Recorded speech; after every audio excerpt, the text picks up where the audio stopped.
So, as always, hopefully you have watched the lessons in chronological order and you haven't just, skipped through the course, jumped straight to the entry section. I want to get into a trade. How do I do it? And you're now hearing my voice and watching this lesson. The course is specifically and heavily designed to be obviously watched in order. In the Liquidity 3.0 module, we have covered those lower time frame or your entry models in depth. Okay, so please make sure you have watched that and worked through all of that before you come to here. This sort of lesson here is more of a kind of higher level overview of sort of the differences in sort of the high level approach of what we're doing here. And essentially just we can split them up between what we call a risk entry and a confirmation entry. Now, I won't get too caught up in the names of all of these things, but it will hopefully make a little bit of sense as we dive into it. So the general sort of philosophy of what we're doing with our trade plan and how we want to trade, right, is medium time frame / higher time frame ideas, direction, POIs. And then once price gets to there and we've done all the hard work with using our medium time frame and higher time frame to see where price may be going next, we're then using our lower time frame of choice to simply help us time our medium time frame movement. Okay, we're not just sitting on here looking for entries all day. So let's talk about confirmation entries first, because that's basically what the focus has been this whole time through the course, right? We do our hard work on the higher time frame and our medium time frame. We get our structure, our POIs, we wait for price to pull in, and we set our alerts at that POI. Okay, once our alerts go off, as we've spoken about at length, we then look on our lower time frame for our entry models. Now, generally what we've been looking for is that first initial entry. All right, so imagine you get the strong liquidation of the equal lows, the medium time frame mitigation, V-shaped reaction, you get the PBL fail, the chock. Now you have your zone to enter on, right? And essentially what we're calling that is a confirmation entry, just because it confirms our medium time frame POI is holding, okay? So we just call that CE a confirmation entry. What we haven't really spoken about so much is just sometimes, you'll get that level hold and whether you take the trade there or not, and then you'll get like another lower time frame break of structure, okay, and then that can give you another POI to enter on.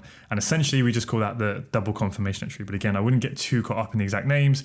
I generally just refer to this all as confirmation entry, okay? So for the most part, we've just been focusing on that initial entry, but a lot of the times you'll see, you start to just form those chains or another entry on the lower time frame, and then you can look to get involved here with even more confirmation. At that point, you might not necessarily need to see an entire liquidity entry model again, because you've already seen that. You're kind of just trying to follow order flow now and get in. So that's pretty much confirmation entries, which is what we've been looking at the whole way through the course. We wait for our medium time frame POI mitigation. Okay, a mitigation of a refined lower time frame POI is added confluence only, not strict criteria. So what on earth does that mean? What that means is when you're looking at, say, your medium time frame POI, right? If you want to go and investigate down in here and you look left within, so imagine your medium time frame POI is your M15 time frame, right? And then if you look down on the M1 in here, what you'll find is probably M1 zones, right, to the left, and you can drag these across. Now, when price comes into your medium time frame POI, right, if it gives the entry model without hitting a refined lower time frame POI within it, that's fine. And that's why I say it's just added confluence. So like imagine this move came into here, mitigated our refined lower time frame level, and then gave the entry model. It's just a nice added confluence that it's hit that. But for me, it's not a strict criteria, okay? So if price comes in, misses our refined lower time frame POI within here, and then gives the entry model, that's cool, I'm gonna get involved. It's just if it hits this, that's just an added bonus, okay? So hopefully that makes sense. And yeah, once we get our medium time frame POI mitigation, we look for our lower time frame entry model, right? We've covered this at length in the previous lessons. And essentially the confirmation entry is just pretty much that first entry. And then, if you get like another break and another POI, that would be your DC. Or sometimes, you could see price come into your level and then just give like a little chock down here, right? You might want to call that a CE off of the extreme, or you want to call that a DCE. And do you know what I mean? This is why I don't get too caught up in the names. It's just a confirmation entry for me, really, for the most part. Okay, so that's pretty much what I trade the majority of the time. But what you may also want to consider is what we call risk entries. And that's essentially where you just enter pretty much directly on your medium time frame POI. So again, remember what we're doing this whole time, medium time frame POIs are all we care about, right? That's the idea, that's the philosophy, that's what we're trading. But then once price gets there, we're simply using our lower time frame for execution just to confirm that this POI is holding. It's just a little bit of layer of extra confluence. and it may be holding, right? And price isn't just going to smash through. And of course, it also, it gives us increased risk reward because we can have smaller stop losses for the most part. But you may not always want to do that, right? Sometimes it can be worth just setting your limit here for obvious benefits. You might not be able to be on the charts all day, and you can leave your order here. It might be easier on your psychology. It might suit your personality more. You may just want to add it to your portfolio anyway, because sometimes, right, price will come in and it might not give you the perfect entry model. You might miss it for whatever reason. So some people like to take both. They'll set their limit here and they'll also take the confirmation entry, right? There's whatever way you want to cut it, the world is your oyster, but these are the types of basically ways we define it. Now, you kind of got real two options with risk entries. You can either literally just enter on the POI directly, right? Whether you want to enter on the edge or the halfway point. We'll talk about this in the next lesson. Or you can go and investigate, like I was talking about earlier, look left on your lower time frame at how your medium time frame POI was formed. So imagine your medium time frame is the M15. As price is coming down, you could drop down to say like the M1 or the M5 and look in here and find if there are some zones, right? And you can refine that, okay? And we'll talk about this in a bit more detail in a minute. But that's essentially a risk entry where you just enter directly in the POI as price is coming back. You don't wait for it to hold and then look for your lower time frame entry, okay? So if you are going to take risk entries, generally you want to be doing it on what you deem to be, a high probability medium time frame POI, where you have pretty high conviction that we're going to go, and you don't really need to wait for that extra confirmation, okay? So obviously that's kind of what I tried to say here. Want to be using it on those medium time frame extremes, so near strong lows ideally. Doesn't have to be, but ideally, or like, if you're going to trade from a risk entry up here on the medium time frame, ideally you want it to be like a flip. So imagine there's a supply zone here and like price comes up and then like sweeps, and you get a medium time frame flip that sweeps liquidity and price is coming back. That may be a time where you might want to consider trading in here, right? With a risk entry if it's not the extreme. And generally you want to be doing it when it's pro order flow and pro trend, if you're going to be taking those risk entries, okay? Otherwise, if you're not deeming it to be as high probability, that's where you may want to wait for that confirmation entry, just so you can actually see price is potentially holding that medium time frame POI, right? And yeah, so they're the two differences. We'll go on the charts in a little bit and just show those. But I did just want to go a little bit more depth into risk entries before then.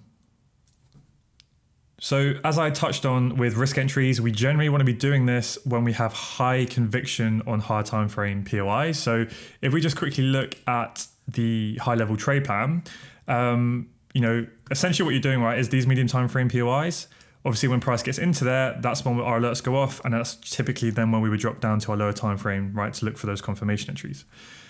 Now what you could do is just enter directly on the POI. So whether you just enter on the medium time frame POI itself directly like that, or you go and look left within here, which is what we're about to dive into, right? And you look for a lower time frame zone within there, and obviously then you can refine your level a little bit more.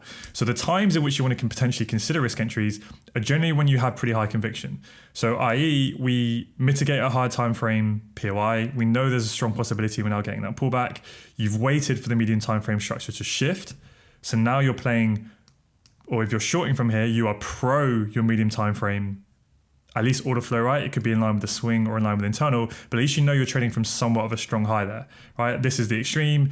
Ideally, it's a flip, even better if it sweeps liquidity, right? You have a lot of conviction that this is a high probability POI. You're not just like, entering short from one down here, right? You have high conviction. Or even better, you wait for that to be mitigated. You wait for like a chalk or an IBOS in here, and then you take a risk entry on that medium time frame POI, right? You want to be doing it when you kind of have high conviction with the trend or with order flow. That's so much better, rather than, let's imagine like, you've got medium time frame low down here, and then this is a medium time frame zone, right? So technically, well, imagine it was like here, right, where this structure is. You don't really want to be taking a risk entry long here so much, because it's like counter order flow or counter trend. It's kind of in the middle of the leg. It's not really in anywhere. So you want to be doing it in those areas of which are high probability. As possible, okay? So like i.e. here would be high probability because we mitigated the higher time frame extreme. We're expecting the next movement. Your medium time frame order flow is now in line. Like this is a flip. It'd be even better if it swept liquidity, right? You have high conviction that you want to get in here. That's the type of time to take a risk entry here. This wouldn't be. Why wouldn't you want to take a risk entry here? Well, because you're trading against the swing. After we've mitigated the extreme, you're trading against order flow, right? Because we've shifted bullish to get there. So this is just a reaction points for pullbacks, right? Because order flow is now bullish and you're trying to short against that. So I would not really deem that to be high probability to take a risk entry. You want to be focusing on those high probability POIs, okay? So for the most part, if you're going to set a refined risk entry. And what I mean by that is where you look for the lower time frame zones within your higher time frame zone. Very often when you go dig in here, like imagine again, your medium time frame is the M15. If you go and look on the M5 or the M1 within this leg, not always, but very often there will be multiple lower time frame POIs like I've drawn here when you go and investigate in the left, okay? So imagine this section of price action in orange, right, is the lower time frame bit here of your higher time frame POI. Hopefully that makes sense, right?